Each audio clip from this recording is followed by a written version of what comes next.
अस्सलाम वालेकुम स्टूडेंट्स। आज की क्लास में हम लोग पढ़ेंगे क्लासेस के बारे में।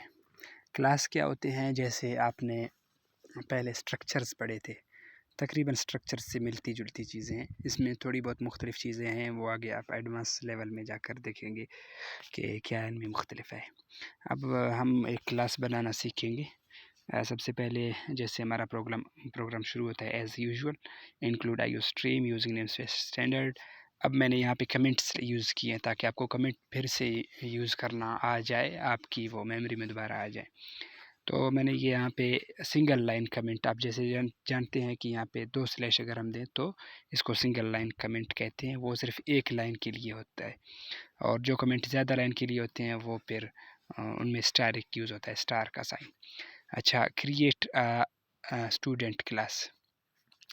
अच्छा, क्रिएट क्लास स्टूडेंट, मैं अगर ऐसे लिखूं तो ज़्यादा मुनासिब है। मैं इसको लिखता हूँ क्रिएट क्लास STUD स्टूडेंट। तो ये मैं अपने दूसरे यूज़र्स को बता रहा हूँ कमेंट में कि मैं यहाँ पे स्टूडेंट नाम का क्लास बनाना चाह रहा हूँ। तो मैंने जैसे आपको जैसे पहले कहा था कि इसको हमारा कंपाइलर नहीं देखेगा, ये कंपाइलर का काम नहीं है, ये खाली जो लोग प्रोग्राम कर रहे हैं उनकी हिदायत के लिए हम लोग कमेंट देते हैं। तो अभी हम एक क्लास बनाएंगे, क्लास स्टूडेंट नेम का क्लास बनाएंगे। ये क्लास है, इसका नाम है स्टूडेंट।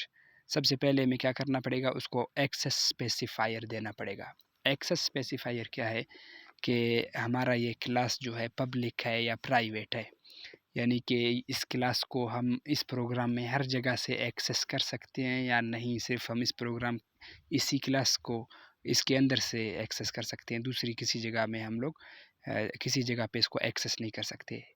अच्छा, इस पर मैंने कमेंट में लिखा भी है एक्सेस स्पेसिफायर। इसका तरीका क्या है, अगर आपने पब्लिक लिखना है तो पब्लिक लिखकर उसके आगे कॉलन दोगे, सेमी कॉलन नहीं, याद रखें कॉलन। अच्छा, इसके बाद मैंने एट्रीब्यूट्स इसके लिखे हैं। एट्रीब्यूट्स किसको कहते हैं, इसके जो स्ट्रिंग इंट वगैरह जो भी हों उनको हम लोग एट्रीब्यूट्स कहते हैं। तो मैंने इसमें एक सेट किया स्ट्रिंग नेम, मैंने इसमें डिक्लेयर किया है, फिर स्ट्रिंग क्लास।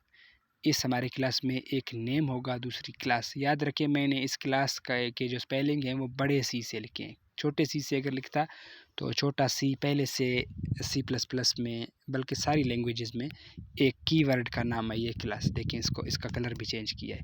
तो ये वर्ड पहले लैंग्वेज के अंदर ही इस्तेमाल होने वाला वर्ड है, तो इसको हम लोग यूज़ नहीं कर सकते, इसीलिए मैंने कैपिटल लेटर्स से क्लास लिखा है। तो एक नेम, इधर स्टूडेंट का हम एक नेम लिखेंगे, फिर क्लास, फिर YOB यानी ईयर ऑफ बर्थ। तो आगे हमने ये तो इसके हो गए एट्रीब्यूट्स। दूसरा हमने इसी क्लास के अंदर एक फ़ंक्शन लिखा है, वाइड प्रिंट नेम। ये फ़ंक्शन क्या करेगा, ये हमारे नेम को प्रिंट करेगा। तो नेम को प्रिंट करने के लिए हम क्या करेंगे, सी आउट बैकस्लैश तारिक, मैंने नाम लिखा है तारिक किसी बच्चे का। तो ये क्या करेगा, न्यू लाइन पे तारीख प्रिंट करेगा। बस इस फंक्शन का ये काम है। अब जब फंक्शन किसी क्लास के अंदर हो तो हम उसको मेथड कहते हैं। तो इस क्लास में हमने एक मेथड सेट किया है, और इसके 2 एट्रीब्यूट्स हैं, एक मेथड है, एक एक्सेस स्पेसिफायर है। अब आकर हम लोग मेन में देखते हैं, create an object of student class. हमने जिस क्लास को एक्सेस करना है उसका हम पहले एक ऑब्जेक्ट बनाते हैं।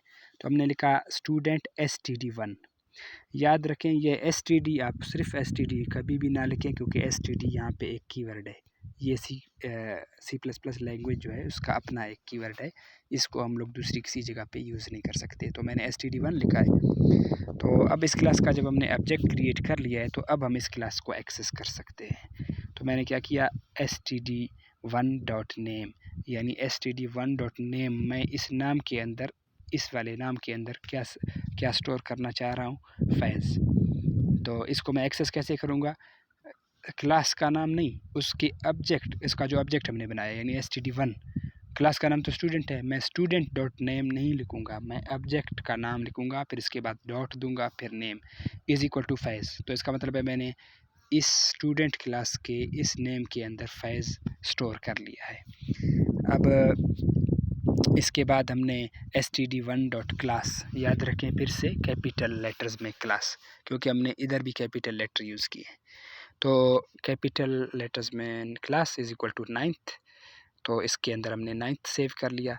याद ये भी रखें कि इसमें हमें अगर सिर्फ 9 सेव करना होगा तो फिर तो हम लोग इसको इंट करेंगे, क्योंकि 9 के साथ टी एच है, और जब हम 9 के साथ टी एच लिखते हैं या कोई भी अल्फ़ाबेट वर्ड लिखते हैं तो ये अब क्या हो जाता है, ये एक स्ट्रिंग बन जाती है।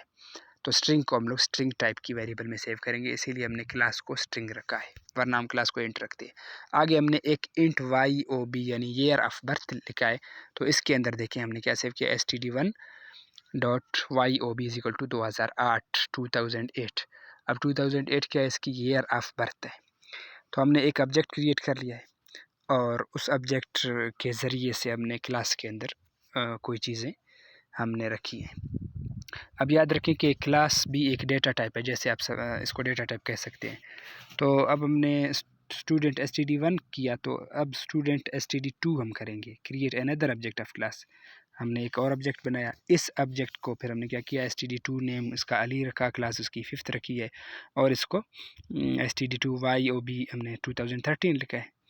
अब प्रिंट एट्रीब्यूट वैल्यूज़, अब हम इसके एट्रीब्यूट वैल्यूज़ को प्रिंट करते हैं, देखते हैं क्या होता है। तो हमने पहले सी आउट std1 का नेम जो हमने प्रिंट किया, तो इसमें std1 में हमने फैज़ नाम में रखा था, तो इधर फैज़ को प्रिंट होना चाहिए। फिर न्यू लाइन, फिर इसके बाद std2 नेम, std2 के अंदर हमने जो नेम सेव किया है वो हमने सेव किया है अली, तो अली को प्रिंट हो जाना चाहिए। तो इस तरह से आप एक क्लास बनाकर ना, इस क्लास बनाने का फ़ायदा क्या है कि हम लोग एक इस तरह की क्लास बनाएं और इसके बाद आगे सिर्फ हम उसके ऑब्जेक्ट्स बनाते जाएं, तो हमें कोड को बार बार यूज़ करने की ज़रूरत नहीं पड़ेगी। यानी बार बार हमें ऐसे नहीं लिखना पड़ेगा हर क्लास के हर एक के सामने कि स्ट्रिंग नेम, स्ट्रिंग यानी क्लास वगैरह वगैरह। तो इसको हमने एक मरतबा बनाया, बाकी हम सिर्फ इसको एक्सेस करने के लिए इसके ऑब्जेक्ट्स बनाते हैं। क्लास का एक ये फ़ायदा है। अब हम अगर क्लासेस को यूज़ कर रहे हैं तो याद रखें क्लासेस ऑब्जेक्ट ओरिएंटेड प्रोग्रामिंग का हिस्सा है। तो ऑब्जेक्ट ओरिएंटेड प्रोग्रामिंग क्या है, इसमें हम लोग ऑब्जेक्ट्स बनाते हैं। ऑब्जेक्ट मतलब एक ऐसे हम कह सकते हैं उर्दू में कि एक जीती जागती मिसाल किसी चीज़ की। पहले हम लोग स्टूडेंट एक वर्चुअल चीज़ बनाते थे, अब हमने स्टूडेंट 1 जब बनाया, समझो हमने एक स्टूडेंट की पूरी एक स्टूडेंट का खाका हमने बना कर रखा है। आप क्लास को ऐसे तसव्वुर करें कि जब इंजीनियर्स नक्शा बनाते हैं, मैप बनाते हैं, स्केच बनाते हैं एक कागज़ पे, तो वो उस मकान का स्केच है। लेकिन एक्चुअली में हम जब एक्चुअल में मैनर्स में जब हम एक मकान बनाते हैं तो उसको हम लोग ऑब्जेक्ट कहते हैं। तो ये हमने इसका खाका और ये इसका एक्चुअल ऑब्जेक्ट्स हैं। तो इसी तरह से ये क्लास है, क्लास के डिफरेंट एट्रीब्यूट्स हैं, हम उसको प्रिंट करेंगे। डिफरेंट नहीं किए, मैंने सिर्फ दोनों का नाम प्रिंट किया है। आप उन दोनों के एज और वाई ओ बी, ये दोनों, ये तीनों चारों चीज़, ये सब कुछ को आप सारी चीज़ों को प्रिंट कर सकते हैं। फिर आगे मैंने इसी मेन फंक्शन के अंदर इस क्लास के एक मेथड को कॉल किया है। अब वैसे अगर हमने फंक्शन को कॉल करना होता है तो फिर हम लोग इस तरह नहीं लिखते जैसे std2.println, हम लोग सिर्फ लिखते प्रिंट नेम।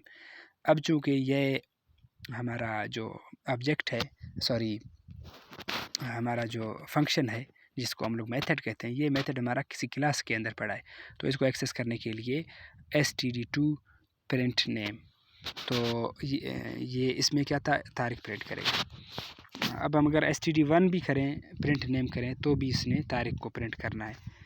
इसी तरीके से हम लोग क्लास के अंदर वाली तमाम एट्रीब्यूट्स को एक्सेस कर सकते हैं, यानी उन तक रसाई हासिल कर सकते हैं। std1 डॉट नेम करके हम नाम तक रसाई हासिल करते हैं। std1 2 3 जो भी है, जो भी आपने ऑब्जेक्ट बनाया, उस ऑब्जेक्ट के ज़रिए आप उस क्लास के यानी तमाम एट्रीब्यूट्स तक रसाई हासिल कर सकते हैं, उनमें डेटा स्टोर कर सकते हैं, उनसे डेटा ले सकते हैं।